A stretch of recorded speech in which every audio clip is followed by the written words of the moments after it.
ನಮಸ್ಕಾರ ಸ್ನೇಹಿತರೆ, ಎಲ್ಲರಿಗೂ ಸ್ಟಡಿಯರ್ಸ್ ಕನ್ನಡ ಯೂಟ್ಯೂಬ್ ಚಾನಲ್ಗೆ ಸ್ವಾಗತ ಸುಸ್ವಾಗತ ಸ್ನೇಹಿತರೆ. ಇವತ್ತಿನ ಕ್ಲಾಸ್ದಲ್ಲಿ ನಾವು ಸೆಪ್ಟೆಂಬರ್ 10 ಮತ್ತು 11ರ ಕರೆಂಟ್ ಅಫೇರ್ಸ್ ಡಿಸ್ಕಷನ್ ಮಾಡ್ತಾ ಹೋಗೋಣ. ಡಿಸ್ಕಷನ್ ಮಾಡೋಕ್ಕಿಂತ ಮುಂಚಿತವಾಗಿ ಯಾರು ನಮ್ಮ ಚಾನಲ್ಗೆ ಹೊಸಬರಾಗಿದ್ದರೆ ಚಾನಲ್ನ ಸಬ್ಸ್ಕ್ರೈಬ್ ಮಾಡಿ, ಶೇರ್ ಮಾಡಿ ಮತ್ತು ಬೆಲ್ ಐಕಾನ್ ಕ್ಲಿಕ್ ಮಾಡಿ. ಬಿಕಾಸ್ ನಾವು ವಿಡಿಯೋ ಮಾಡಿದಾಗ ನಿಮ್ಗೆ ಬೇಗ ನೋಟಿಫಿಕೇಶನ್ ಬರುತ್ತೆ. ಮೊದಲನೇ ಪ್ರಶ್ನೆ ಯಾವ ಥರ ಕೇಳಿದೆ ನೋಡಿ. US ಓಪನ್ ಟೆನ್ನಿಸ್ ಟೂರ್ನಿಯ ಪುರುಷರ ಸಿಂಗಲ್ಸ್ನಲ್ಲಿ ಪ್ರಶಸ್ತಿ ಗೆದ್ದವರು ಯಾರು ಅಂತ ಪ್ರಶ್ನೆ ಕೇಳಿದ್ದಾರೆ. ಇದಕ್ಕೆ ಸರಿಯಾದ ಉತ್ತರ ಮೂರನೇ ಆಪ್ಷನು ಯಾನಿಕ್ ಸಿನ್ನರ್. ಇದಕ್ಕೆ ಸರಿಯಾದ ಉತ್ತರ. ಆದರೆ ಯಾಕೆ ಒಂದು ಟಾಪಿಕ್ ಮೇಲೆ ಪ್ರಶ್ನೆ ಕೇಳಿದೆವು ಅಂದ್ರೆ, ನಿಮ್ಮ ನ್ಯೂಸ್ ಪೇಪರ್ ಆರ್ಟಿಕಲ್ ಕಾಣಿಸಿಕೊಂಡಿದೆ ನೋಡಿ. US ಓಪನ್ ಗ್ರ್ಯಾಂಡ್ ಸ್ಲಾಮ್ನಲ್ಲಿ ಸಿನ್ನರ್ ವಿನ್ನರ್ ಅಂತ ಆರ್ಟಿಕಲ್ ನ್ಯೂಸ್ ಪೇಪರಲ್ಲಿ ಕಾಣಿಸಿಕೊಂಡಿರುವಂಥದ್ದು. ಟೆನ್ನಿಸ್ ಲೋಕದ ಯುವ ಸೂಪರ್ ಸ್ಟಾರ್ಗಳಲ್ಲಿ ಒಬ್ಬರು ಎನಿಸಿಕೊಂಡಿರುವ ವಿಶ್ವ ನಂಬರ್ 1 ಆಟಗಾರರಾಗಿರುವಂಥ ಯಾನಿಕ್ ಸಿನ್ನರ್ ಅವರು US open grand slam tennis ಟೂರ್ನಿಯಲ್ಲಿ ಚಾಂಪಿಯನ್ ಆಗಿ ಹೊರಹೊಮ್ಮಿದ್ದಾರೆ. ವೆರಿ ಇಂಪಾರ್ಟೆಂಟ್ ಆಗುತ್ತೆ ನೋಡಿ. 2024ನೇ ಸಾಲಿನಲ್ಲಿ ಜರುಗಿರುವಂಥ ಕೊನೆಯ ಗ್ರ್ಯಾಂಡ್ ಸ್ಲಾಮ್ ಅಂದರೆ ಈ ಒಂದು ಯಾವುದಪ್ಪ ಅಂದರೆ US ಓಪನ್ ಟೆನ್ನಿಸ್ ಟೂರ್ನಿ ಆಗಿರುವಂಥದ್ದು. ಇದರಲ್ಲಿ ಪುರುಷರ ಸಿಂಗಲ್ಸ್ ವಿಭಾಗದಲ್ಲಿ ಯಾರಂದ್ರೆ ಯಾನಿಕ್ ಸಿನ್ನರ್ ಅವರು ಚಾಂಪಿಯನ್ ಆಗಿ ಹೊರಹೊಮ್ಮಿರುವಂಥದ್ದು.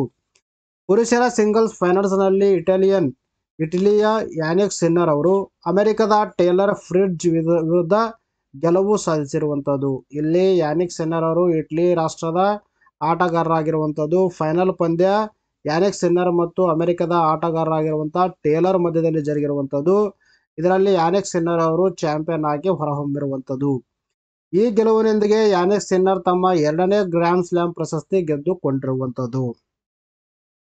2024ರ ಆಸ್ಟ್ರೇಲಿಯನ್ ಓಪನ್ ಫೈನಲ್ನಲ್ಲಿ ಡ್ಯಾನಿಯಲ್ ಮೆಡ್ವೆಡ್ ವಿರುದ್ಧ ಸಿನ್ನರ್ ಚಾಂಪಿಯನ್ ಆಗಿ ಹೊರಹೊಮ್ಮಿರುವಂಥದ್ದು. ನೋಡ್ರಿ, 2024ನೇ ಸಾಲಿನಲ್ಲಿ ಇವರು ಈ ಗ್ರ್ಯಾಂಡ್ ಸ್ಲಾಮ್ನಲ್ಲಿ ಯಶಸ್ವಿಯಾಗಿ ಹೊರಹೊಮ್ಮಿರುವಂಥದ್ದು. ಮೊದಲನೇದು ಆಸ್ಟ್ರೇಲಿಯಾ ಓಪನ್ ಟೆನ್ನಿಸ್ ಫೈನಲ್ನಲ್ಲಿ ಡ್ಯಾನಿಯಲ್ ಮೆಡ್ವೆಡ್ ವಿರುದ್ಧ ಗೆಲುವು ಸಾಧಿಸುವ ಮೂಲಕ ಅವರ ವಿರುದ್ಧ ಗೆಲುವು ಸಾಧಿಸುವ ಮೂಲಕ ಇಲ್ಲಿ ಚಾಂಪಿಯನ್ ಆಗಿ ಹೊರಹೊಮ್ಮಿರುವಂಥದ್ದು. ಇನ್ನು 2024ರಲ್ಲಿ ಕೊನೆಯದಾಗಿ ನಡೆದಿರುವಂಥ US ಓಪನ್ ಟೆನ್ನಿಸ್ ಟೂರ್ನಿಯಲ್ಲೂ ಕೂಡ ಇವರು ಚಾಂಪಿಯನ್ ಆಗಿ ಹೊರಹೊಮ್ಮಿರುವಂಥದ್ದು. ಇನ್ನು ಚಾಂಪಿಯನ್ ಆಗಿರುವಂಥ ಸಿನ್ನರ್ ಅವರಿಗೆ 30.23 ಕೋಟಿ ರು, ನಂತರ ರನ್ನರ್ ಅಪ್ ಸ್ಥಾನ ಪಡೆದಿರುವಂಥ ಟೇಲರ್ ಫ್ರಿಡ್ಜ್ ಅವರಿಗೆ 15.11 ಕೋಟಿ ನಗದು ಬಹುಮಾನ ನೀಡಲಾಗಿರುವಂಥದ್ದು. ಇನ್ನು ಇಟಲಿಯ ಮೊದಲ ಪುರುಷ ಟೆನ್ನಿಸ್ಗ ಅಂದರೆ ನೋಡಿ, ಯಾನಿಕ್ ಸಿನ್ನರ್ ಅವರು US ಓಪನ್ ಪುರುಷರ ಸಿಂಗಲ್ಸ್ನಲ್ಲಿ ಪ್ರಶಸ್ತಿ ಗೆದ್ದ ಇಟಲಿಯ ಮೊದಲ ಟೆನ್ನಿಸ್ಗ ಎನಿಸಿಕೊಂಡಿದ್ದಾರೆ. ನೋಡಿ, ಈ ಒಂದು US ಓಪನ್ ಟೆನ್ನಿಸ್ ಪ್ರಶಸ್ತಿ ಎಲ್ಲಿಗೆ ಸ್ಟಾರ್ಟ್ ಆಗಿದೆ ನೋಡಿ, ಅಲ್ಲಿಂದ ಇಲ್ಲಿವರೆಗೆ US ಓಪನ್ ಪುರುಷರ ಸಿಂಗಲ್ಸ್ನಲ್ಲಿ ಪ್ರಶಸ್ತಿ ಗೆದ್ದ ಇಟಲಿಯ ಮೊಟ್ಟ ಮೊದಲ ಆಟಗಾರ ಯಾರಂದ್ರೆ ಯಾನಿಕ್ ಸಿನ್ನರ್ ಅಂತ ಹೇಳ್ತೀವಿ. ಇನ್ನು ಈ ಮೊದಲು 2015ರಲ್ಲಿ US ಓಪನ್ ಟೆನ್ನಿಸ್ ಟೂರ್ನಿಯ ಮಹಿಳಾ ಸಿಂಗಲ್ಸ್ನಲ್ಲಿ ಫ್ಲಾವಿಯಾ ಪೆನ್ನೆಟ್ ಅವರು ಚಾಂಪಿಯನ್ ಆಗಿ ಹೊರಹೊಮ್ಮಿರುವಂಥದ್ದು. ಅಂದರೆ ಇವರು ಇಟಲಿಯ ಮೊದಲ ಮಹಿಳೆ. ಈ ಒಂದು US ಓಪನ್ನಲ್ಲಿ ಮಹಿಳೆಯರ ಸಿಂಗಲ್ಸ್ನಲ್ಲಿ ಪ್ರಶಸ್ತಿ ಗೆದ್ದ ಇಟಲಿಯ ಮೊದಲ ಮಹಿಳೆ. ಇನ್ನು ಇಟಲಿಯ ಮೊದಲ ಪುರುಷ ಯಾರಂದ್ರೆ ಯಾನಿಕ್ ಸಿನ್ನರ್ ಅಂತ ಹೇಳ್ತೀವಿ. ಈ ವರ್ಷದ 4 ಗ್ರ್ಯಾಂಡ್ ಸ್ಲಾಮ್ಗಳು ಅಲ್ಕರಾಜ್ ಮತ್ತು ಯಾನಿಕ್ ಸಿನ್ನರ ಪ್ಲಾನು. ಅಂದರೆ ಒಂದು ವರ್ಷದಲ್ಲಿ ಟೋಟಲು 4 ಗ್ರ್ಯಾಂಡ್ ಸ್ಲಾಮ್ಗಳು ನಡೀತವೆ. ಅದರಲ್ಲಿ ಈ ವರ್ಷ 2024ನೇ ಸಾಲಿನಲ್ಲಿ ಜರುಗಿರುವಂಥ ಗ್ರ್ಯಾಂಡ್ ಸ್ಲಾಮ್ಗಳಲ್ಲಿ 2 ಗ್ರ್ಯಾಂಡ್ ಸ್ಲಾಮ್ಗಳಲ್ಲೂ ಕಾರ್ಲೋಸ್ ಅಲ್ಕರಾಜ್ ಗೆದ್ದಾರೆ. 2 ಗ್ರ್ಯಾಂಡ್ ಸ್ಲಾಮ್ಗಳನ್ನು ಯಾನಿಕ್ ಸಿನ್ನರ್ ಅವರು ಗೆದ್ದುಕೊಂಡಿರುವಂಥದ್ದು. ಸ್ಪೇನ್ನ ಕಾರ್ಲೋಸ್ ಅಲ್ಕರಾಜ್ ಹಾಗೂ ಇಟಲಿಯ ಯಾನಿಕ್ ಸಿನ್ನರ್ ಈ ವರ್ಷದ 4 ಗ್ರ್ಯಾಂಡ್ ಸ್ಲಾಮ್ ಟ್ರೋಫಿಗಳಲ್ಲಿ ತಲಾ 2 ಗೆದ್ದುಕೊಂಡಿರುವಂಥದ್ದು. ಫ್ರೆಂಚ್ ಓಪನ್ ಮತ್ತು ವಿಂಬಲ್ಡನ್ನಲ್ಲಿ ಅಲ್ಕರಾಜ್ ಚಾಂಪಿಯನ್ ಆಗಿದ್ದಾರೆ. ಆಸ್ಟ್ರೇಲಿಯನ್ ಓಪನ್ ಮತ್ತು US ಓಪನ್ನಲ್ಲಿ ಸಿನ್ನರ್ ಪ್ರಶಸ್ತಿ ಗೆದ್ದುಕೊಂಡಿರುವಂಥದ್ದು. ಫ್ರೆಂಚ್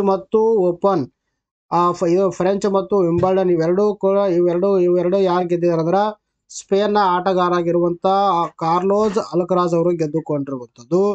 ಇನ್ನು ಆಸ್ಟ್ರೇಲಿಯನ್ ಓಪನ್ ಮತ್ತು US ಓಪನ್ ಚಾಂಪಿಯನ್ಶಿಪ್ಗಳನ್ನು ಗೆದ್ದುಕೊಂಡವರು ಯಾರಂದ್ರೆ ಸಿನ್ನರ್ ಅವರು ಗೆದ್ದುಕೊಂಡಿರುವಂಥದ್ದು. ಈ ಮೂಲಕ 2024ರಲ್ಲಿ ಜರುಗಿರುವಂಥ ಈ ಟ್ರೋಫಿಗಳಲ್ಲಿ ಒಬ್ಬೊಬ್ಬರು ಗೆದ್ದುಕೊಂಡಿರುವಂಥದ್ದು. ಇನ್ನು ಯಾರಿಗೆ ನಮ್ಮ ನೋಟ್ಸ್ಗಳನ್ನು ಬೇಕು, ಈ ಒಂದು ನಂಬರ್ಗೆ ನೀವು ಪೇ ಮಾಡಿ ಸ್ಕ್ರೀನ್ಶಾಟನ್ನು ಕಳಿಸುವ ಮೂಲಕ ಪಡೆದುಕೊಳ್ಬೋದು. ಅದು ಎಷ್ಟಾಗುತ್ತೆ ಅಂತ ಇಲ್ಲಿ ಪ್ರೈಸ್ ಮೆನ್ಷನ್ ಮಾಡಿದ್ರೆ ನೋಡಿ. 1 ಮಂತ್ಗೆ ನಿಮಗೆ 40 ಆಗುತ್ತೆ. 2023 ಜಾನ್ ಟು ಆಗಸ್ಟ್ 2024 ನಿಮಗೆ 800 ರೂಪಾಯಿ ಆಗುತ್ತೆ. 2024 ಜಾನ್ ಟು ಆಗಸ್ಟ್ 2024 ನಿಮಗೆ 320 ಆಗುತ್ತೆ. 2022 Jan to August 2024 ನಿಮಗೆ 1280 ಆಗುತ್ತೆ. ಇದರ ಡಿಸ್ಕೌಂಟ್ ಸೇರಿಬಿಟ್ಟು ನಿಮಗೆ 1100 180 ಸಿಗುತ್ತೆ. ಈ ನಂಬರ್ಗೆ ನೀವು ಪೇ ಮಾಡಿ ಸ್ಕ್ರೀನ್ಶಾಟನ್ನು ಕಳಿಸುವ ಮೂಲಕ ನಮ್ಮ PDF ಫಾರ್ಮ್ಯಾಟ್ ಇರುವಂಥ ಮ್ಯಾಗಝಿನ್ಗಳನ್ನು ನೀವು ಪಡೆದುಕೊಳ್ಳಬಹುದು. ಇತ್ತೀಚೆಗೆ ಪ್ರಾರಂಭಿಸಲಾದ ಅಗ್ನಿಶೂರ ನಿಧಿಯ ಉದ್ದೇಶವೇನು ಅಂತ ಪ್ರಶ್ನೆ ಕೇಳಿದ್ದಾರೆ. ಇದಕ್ಕೆ ಸರಿಯಾದ ಉತ್ತರ ಎರಡನೇ ಆಪ್ಷನು, ಸ್ಟಾರ್ಟ್ಅಪ್ಗಳಿಗೆ ಹಣಕಾಸಿನ ಒಂದು ನೆರವನ್ನು ನೀಡುವುದು ಇದರ ಪ್ರಮುಖ ಉದ್ದೇಶವಾಗಿರುವಂಥದ್ದು. ಆದರೆ ಯಾಕೆ ಈ ಟಾಪಿಕ್ ಮೇಲೆ ಪ್ರಶ್ನೆ ಕೇಳಿದೆವು ಅಂದ್ರೆ, ನಿಮ್ಮ ನ್ಯೂಸ್ ಪೇಪರ್ ಆರ್ಟಿಕಲ್ ಕಾಣಿಸಿಕೊಂಡಿದೆ ನೋಡಿ, ಕೃಷಿ ಸ್ಟಾರ್ಟ್ಅಪ್ಗಳ ನೆರವಿಗೆ ಅಗ್ನಿಶೂರ್ ಅಂತ ಆರ್ಟಿಕಲ್ ನ್ಯೂಸ್ ಪೇಪರಲ್ಲಿ ಕಾಣಿಸಿಕೊಂಡಿರುವಂಥದ್ದು.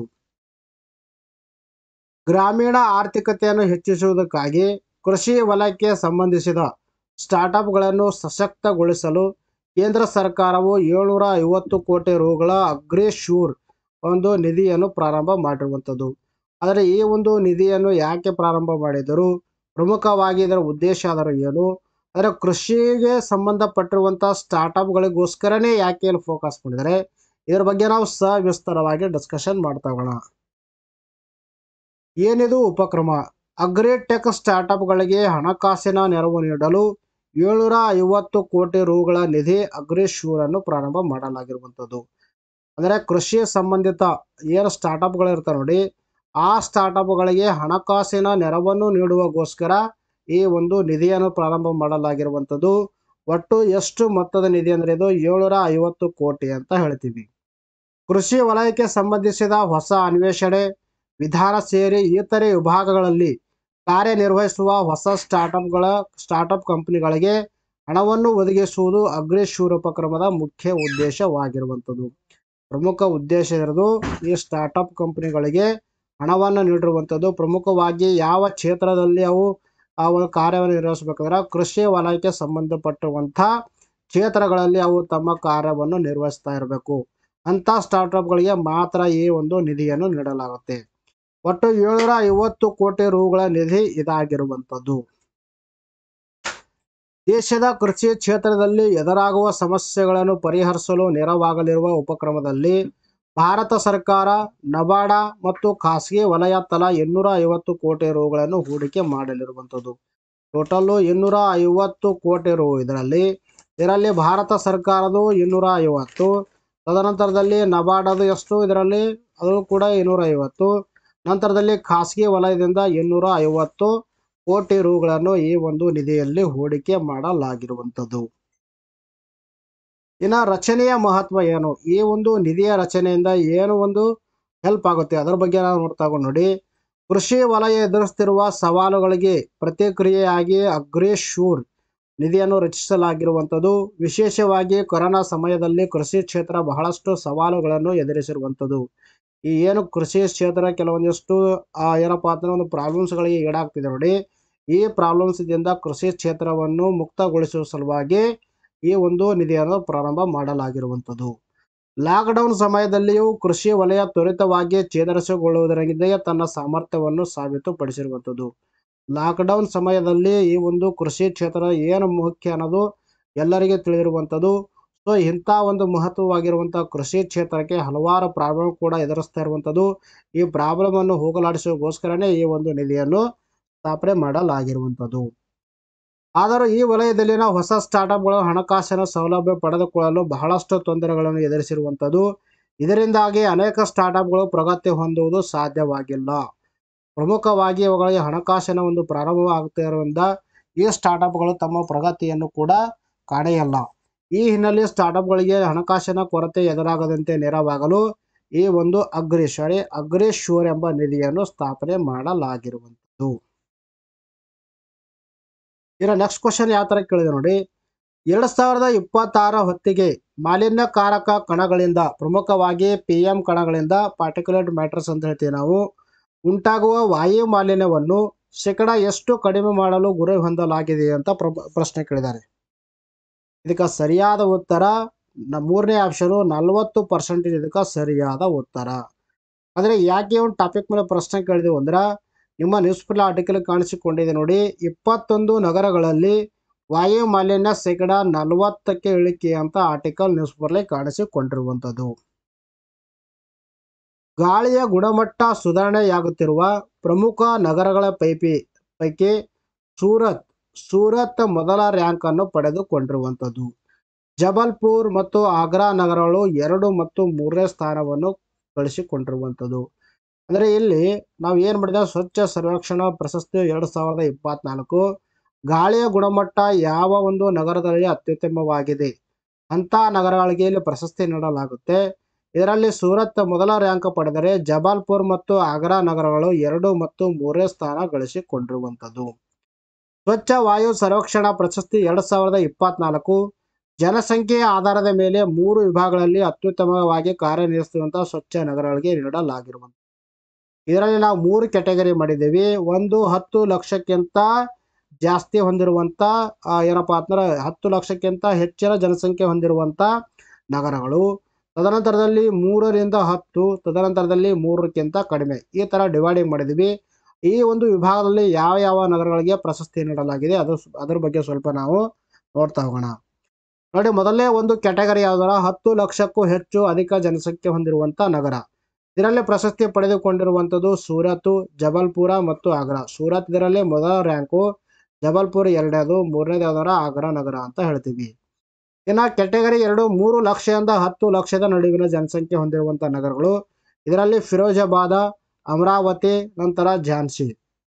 ಇನ್ನು ಕ್ಯಾಟಗರಿ 3 ಲಕ್ಷಕ್ಕಿಂತ ಕಡಿಮೆ ಜನಸಂಖ್ಯೆ ಹೊಂದಿರುವಂಥ ನಗರಗಳು. ಇದರಲ್ಲಿ ರಾಯ್ಬರೇಲಿ, ಆಮೇಲೆ 2ನೇದಾದ ನಲ್ಗೊಂಡ, 3ನೇದಪ್ಪ ನಲಗಾಡ ಅಂತ ಹೇಳ್ತೀವಿ. ಇದು 3ನೇ ರ್ಯಾಂಕ್ ಪಡೆದುಕೊಂಡಿರುವಂಥದ್ದು. ಇದು ಹಿಮಾಚಲ ಪ್ರದೇಶದಲ್ಲಿ ಬರುವಂಥ ನಗರ. ಇನ್ನು ನಲಗಂಡ ತೆಲಂಗಾಣದಲ್ಲಿ ಕಂಡು ಬರುವಂಥ ನಗರವಾಗಿರುವಂಥದ್ದು. ಇನ್ನು ನ್ಯಾಷನಲ್ ಕ್ಲೀನ್ ಏರ್ ಪ್ರೋಗ್ರಾಮ್ ಬಗ್ಗೆ ನಾವು ಮಾತಾಡ್ತಾ ಬಂದ ನೋಡಿ, ಗಾಳಿಯ ಗುಣಮಟ್ಟವನ್ನು ಸುಧಾರಿಸಲು ಸಲುವಾಗಿ ಈ ಒಂದು ಕಾರ್ಯಕ್ರಮವನ್ನು 2019ರಲ್ಲಿ ಪ್ರಾರಂಭ ಮಾಡಲಾಗಿರುವಂಥದ್ದು. ನಗರ ನಿರ್ದಿಷ್ಟ ಕ್ರಿಯಾ ಯೋಜನೆಗಳ ಸಿಟಿ ಸ್ಪೆಸಿಫಿಕ್ ಆಕ್ಷನ್ ಪ್ಲಾನ್ ಮೂಲಕ ಅನುಷ್ಠಾನಕ್ಕಾಗಿ ಟೋಟಲ್ ಈ ಒಂದು ಯೋಜನೆಯಡಿಯಲ್ಲಿ 131 ನಗರಗಳನ್ನು ಗುರುತಿಸಲಾಗಿರುವಂಥದ್ದು. ಕಾಲಮಿತಿಯ ಕಡಿತದ ಗುರಿಯೊಂದಿಗೆ ಟೈಮ್ ಬೌಂಡ್ ರಿಡಕ್ಷನ್ ಟಾರ್ಗೆಟ್ ಅಂತ ಹೇಳ್ತೀವಿ. ವಾಯು ಗುಣಮಟ್ಟ ನಿರ್ವಹಣೆಗಾಗಿ ರಾಷ್ಟ್ರೀಯ ಚೌಕಟ್ಟನ್ನು ರೂಪಿಸಲು ಇದು ದೇಶದಲ್ಲಿ ಮೊದಲ ಪ್ರಯತ್ನವಾಗಿರುವಂಥದ್ದು. ಟೈಮ್ ಬೌಂಡ್ ರಿಡಕ್ಷನ್ ಟಾರ್ಗೆಟ್ ಅಂದ್ರೆ ಒಂದು ಟೈಮ್ ಅನ್ನು ಸೆಟ್ ಮಾಡಿರ್ತೀವಿ, ಎಷ್ಟೇ ಟೈಮ್ವರೆಗೆ ಇದನ್ನು ಮುಕ್ತಾಯ ಮಾಡ್ಕೊಂಡು. ಫಾರ್ ಎಕ್ಸಾಂಪಲ್ 2026 ಅಂತ ಹೇಳ್ತೀವಿ. 2026ರಲ್ಲಿ ನಾವು 10% ರಿಡಕ್ಷನ್ ಮಾಡ್ಬೇಕಂತ ಟಾರ್ಗೆಟ್ ಹಾಕಿಕೊಂಡಿವಿ ಅಂತ ಅನ್ಕೊಳ್ಳೋಣ. ಇದಕ್ಕೆ ನಾವೇನು ಕರಿತೀವಿ, ಟೈಮ್ ಬೌಂಡ್ ರಿಡಕ್ಷನ್ ಟಾರ್ಗೆಟ್. ಇಂಥ ಒಂದು ಕಾಲಮಿತಿಯ ಕಡಿತದ ಗುರಿಯೊಂದಿಗೆ ವಾಯು ಗುಣಮಟ್ಟದ ನಿರ್ವಹಣೆಗಾಗಿ ರಾಷ್ಟ್ರೀಯ ಚೌಕಟ್ಟನ್ನು ರೂಪಿಸಲು ಆ ದೇಶದಲ್ಲಿ ಮೊಟ್ಟ ಮೊದಲ ಪ್ರಯತ್ನ ಹಾಕಿಕೊಂಡದ್ದು ಯಾವುದಂದ್ರೆ ನ್ಯಾಷನಲ್ ಕ್ಲೀನ್ ಏರ್ ಪ್ರೋಗ್ರಾಮ್ ಅಂತ ಹೇಳ್ತೀವಿ.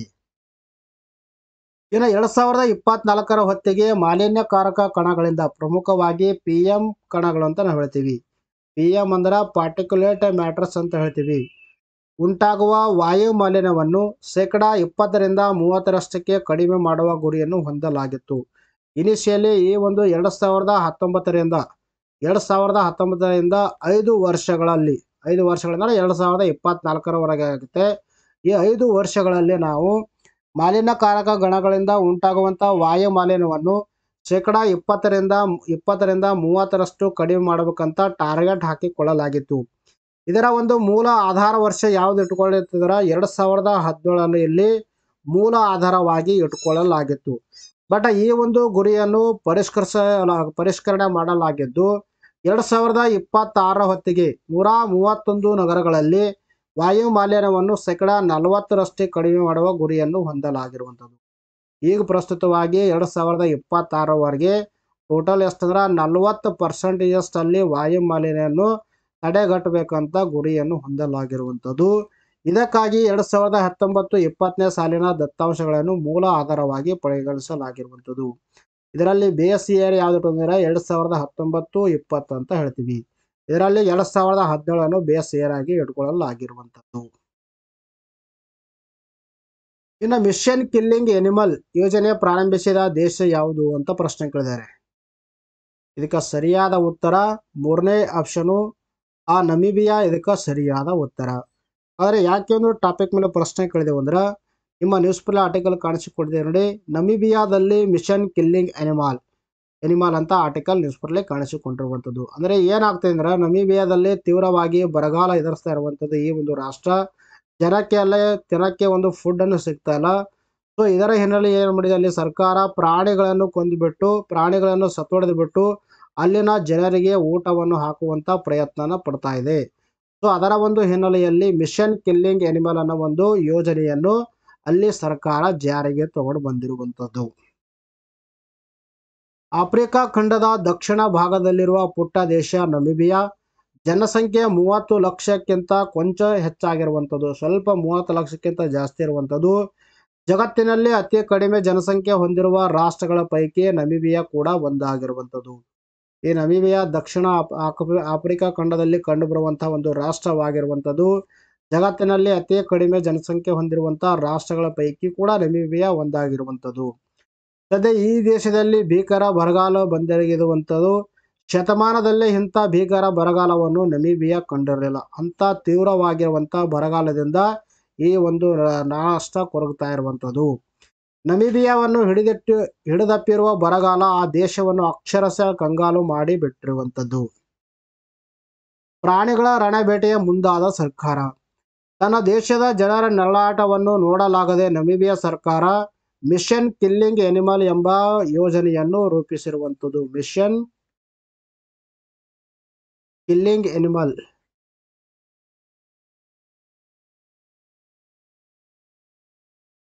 ಅನ್ನೋ ಒಂದು ಯೋಜನೆಯನ್ನು ನಮಿಬಿಯಾ ಸರ್ಕಾರ ಹಾಕಿಕೊಂಡಿರುವಂಥದ್ದು. ಈ ಕಿಲ್ಲಿಂಗ್ ಎನಿಮಲ್ ಯೋಜನೆಯನ್ನು ಸಾಕಾರಗೊಳಿಸಲು ನಮಿಬಿಯಾ ಸರ್ಕಾರ ರಣ ಬೇಟೆಗಾರನ್ನು ಆಹ್ವಾನಿಸಿದ್ದು, ಪ್ರಾಣಿಗಳ ಬೇಟೆಗೆಂದ ಕೆಲವು ಕಂಪನಿಗಳನ್ನು ಕೂಡ ಅಲ್ಲಿ ಗುತ್ತಿಗೆ ಕೊಡಲಾಗಿರುವಂಥದ್ದು. ಒಟ್ಟು 723 ಪ್ರಾಣಿಗಳನ್ನು ಬೇಟೆಯಾಡಲು ಅಲ್ಲಿನ ಸರ್ಕಾರ ನಿರ್ಧರಿಸಿರುವಂಥದ್ದು. ಪ್ರಾಣಿಗಳಿಗೆ ಸತ್ತೊಡೆದು ಬಿಟ್ಟು ಅಲ್ಲಿನ ಜನರಿಗೆ ಆಹಾರವನ್ನು ಪ್ರೊವೈಡ್ ಮಾಡೋದು ಈ ಒಂದು ಮಿಷನ್ ಕಿಲ್ಲಿಂಗ್ ಎನಿಮಲ್ ಪ್ರಮುಖ ಉದ್ದೇಶವಾಗಿರುವಂಥದ್ದು. ಟೋಟಲ್ ಎಷ್ಟಂದ್ರೆ 723 ಪ್ರಾಣಿಗಳನ್ನು ಇದರಲ್ಲಿ ಟಾರ್ಗೆಟ್ ಮಾಡಲಾಗಿರುವಂಥದ್ದು.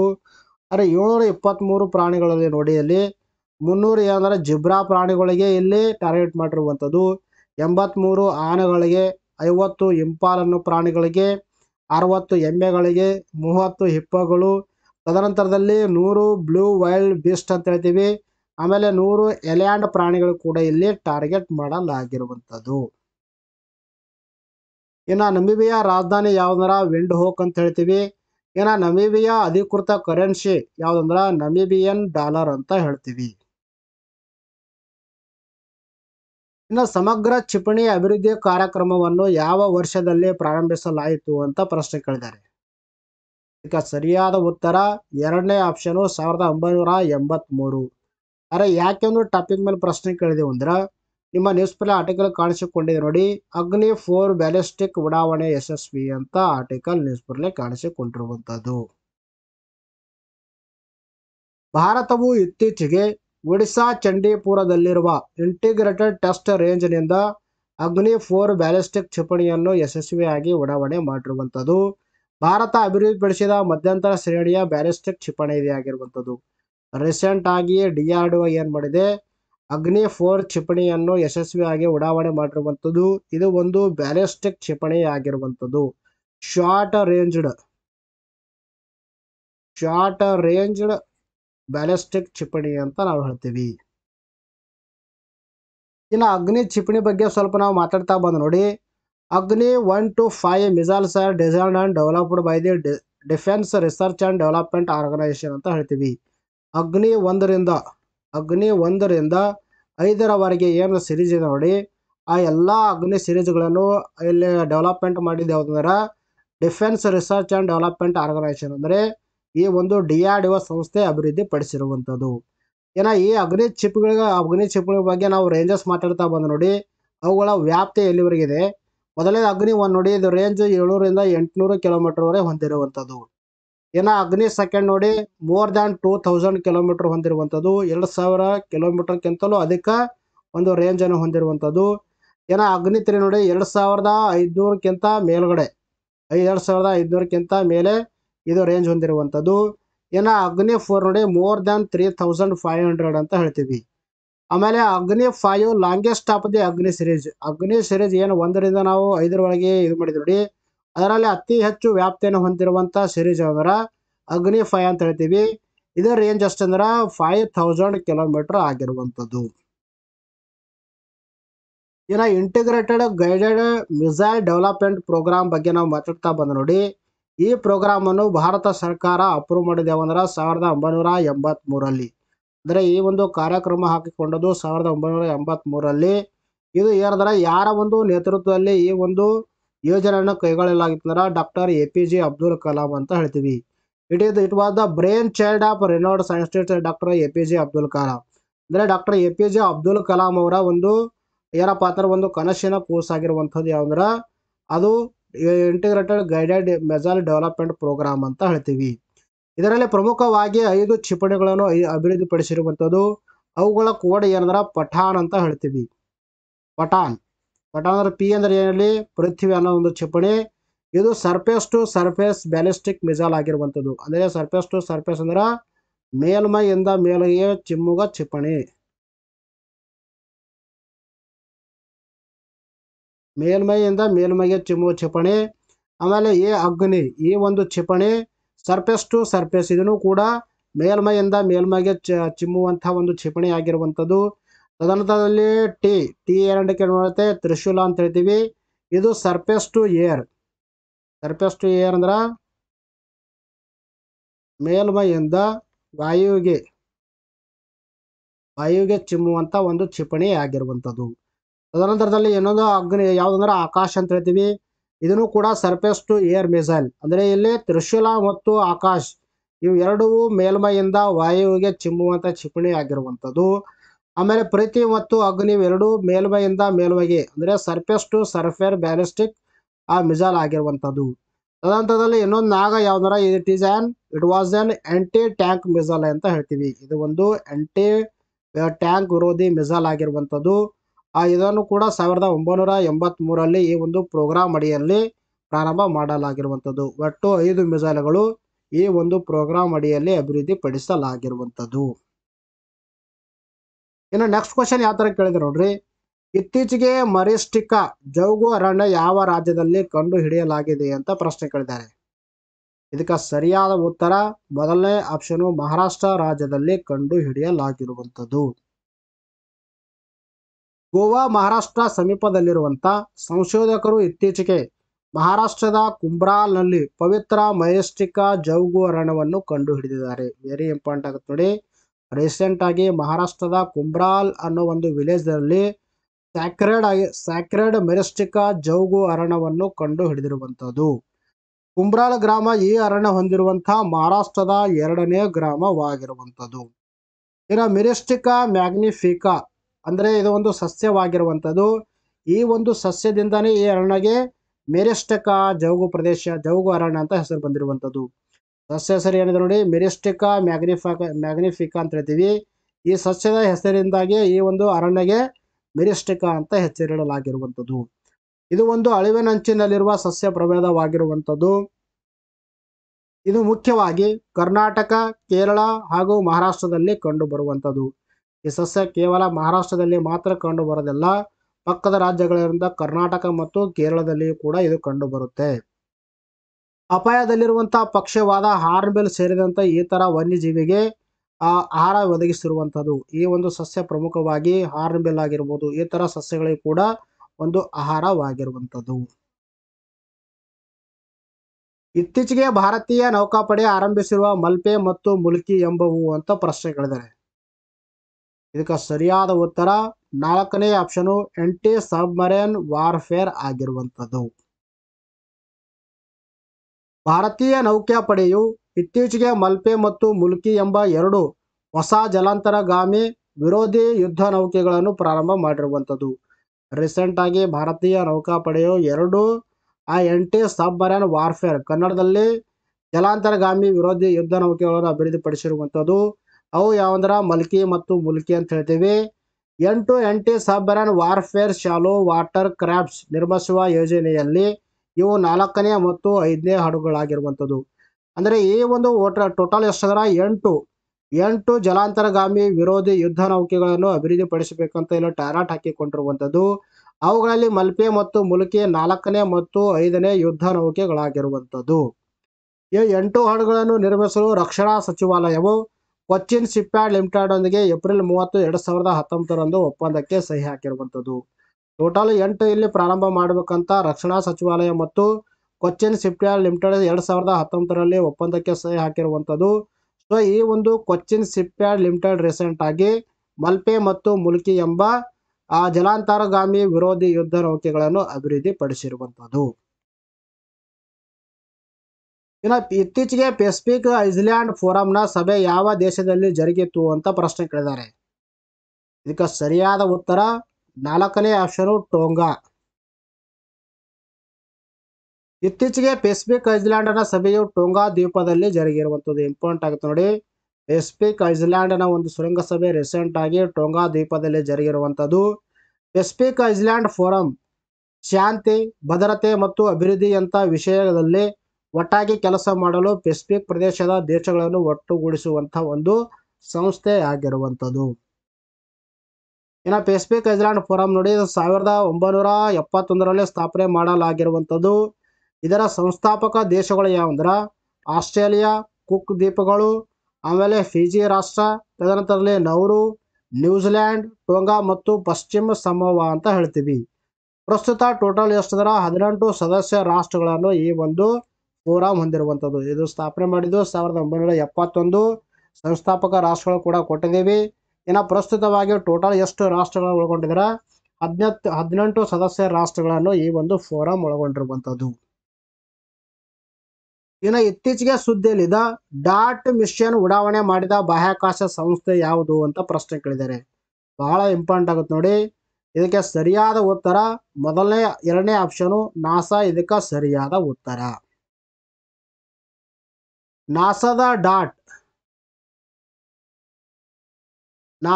ನಾಸಾದ ಡಾಟ್ ಮಿಷನ್ ಕ್ಷುದ್ರಗ್ರಹ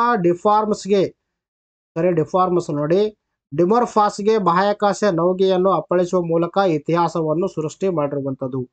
ರೀಸೆಂಟ್ ಆಗಿ ಏನು ಮಾಡಿದ್ದಾರೆ? ನಾಸಾ ಡಾಟ್ ಮಿಷನ್ ಏನು ಮಾಡಿದೆ? ಕ್ಷುದ್ರಗ್ರಹಕ್ಕೆ ಅಪ್ಪಳಿಸುವ ಮೂಲಕ, ಬಾಹ್ಯಾಕಾಶ ನೌಕೆಯನ್ನು ಅಪ್ಪಳಿಸುವ ಮೂಲಕ ಒಂದು ಇತಿಹಾಸ ಸೃಷ್ಟಿ ಮಾಡಿರುವಂಥದ್ದು. ಈ ಮಿಷನ್ವು ಅಪಾಯಕಾರಿ ಬಾಹ್ಯಾಕಾಶ ವಸ್ತುಗಳ ದಿಕ್ಕನ್ನು ಬದಲಿಸಲು ಮತ್ತು ಕ್ಷುದ್ರಗ್ರಹ ಪ್ರಭಾವದಿಂದ ಭೂಮಿಯನ್ನು ರಕ್ಷಿಸಲು ಸಹಕಾರಿಯಾಗಲಿರುವಂಥದ್ದು. ಅಂದ್ರೆ ಪ್ರಮುಖವಾಗಿ ಏನು ಮಾಡಲಾಗುತ್ತೆ ನೋಡ್ರಲ್ಲಿ, ಈ ಒಂದು ಮಿಷನ್ದಿಂದ ಕ್ಷುದ್ರಗ್ರಹಕ್ಕೆ ಅಪ್ಪಳಿಸ್ತಾರ, ಡಿಕ್ಕಿ ಹೊಡಿಸ್ಬಿಟ್ಟು ಏನಂದ್ರೆ ಅಲ್ಲಿ ಏನು ಅಪಾಯಕಾರಿ ಬಾಹ್ಯಾಕಾಶ ನೌಕೆಗಳು ಬರ್ತಿರ್ತಾವೆ ನೋಡಿ, ಅವುಗಳ ಒಂದು ದಿಕ್ಕನ್ನು ಬದಲಿಸಿರುವಂಥದ್ದು ಇದರ ಒಂದು ಪ್ರಮುಖ ವಿಷಯವಾಗಿರುವಂಥದ್ದು ಅಥವಾ ಪ್ರಮುಖ ಉದ್ದೇಶವಾಗಿರುವಂಥದ್ದು. ಈ ಒಂದು ಉದ್ದೇಶಕ್ಕೋಸ್ಕರನೇ ನಾಸಾ ಈ ಒಂದು ಮಿಷನ್ ಅನ್ನು ಪ್ರಾರಂಭ ಮಾಡಿರುವಂಥದ್ದು. ಇನ್ನು ಡೈಮಾರ್ಫಿಡ್ಸ್ ಎಂದರೇನು? ವಾಟ್ ಈಸ್ ಡಿಮಾರ್ಫಿಡ್ಸ್ ಅಂತ ಹೇಳ್ತೀವಿ. It is the first human made meteor shower ಅಂತ ಹೇಳ್ತೀವಿ. ಮಿಷನ್ನ ಪ್ರಭಾವದ ಪರಿಣಾಮವಾಗಿ ಡಿಮಾರ್ಫಸ್ನಿಂದ ಅವಶೇಷಗಳು ಬಾಹ್ಯಾಕಾಶದಲ್ಲಿ ಹರಡಿಕೊಂಡಿರುವಂಥದ್ದು.